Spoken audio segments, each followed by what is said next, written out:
Hello বন্ধুরা, welcome to মালদ্বীপ। মালে খিলাফুসি। আমরা এই মুহূর্তে সমুদ্রের ধারে চলে এসেছি। বন্ধুরা দেখো, এখানকার জল দেখলে মানে কি বলবো বন্ধুরা, পুরো নীল জল, মানে অন্যরকম একটা ফিলিংস মনে হয়।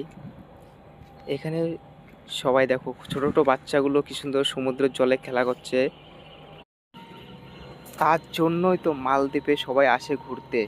মালদ্বীপ একটা অন্যরকম একটা মালদ্বীপ হলো মানে বিশ্বের সবথেকে একটা সৌন্দর্য দেশ। এখানে বিশেষত ট্যুরিস্ট এবং অনেক ধরনের বিভিন্ন ধরনের লোকজন আসে এখানে ঘুরতে। চলো বাই বাই, টাটা বন্ধুরা, আজকের মতন এই পর্যন্ত সমাপ্ত।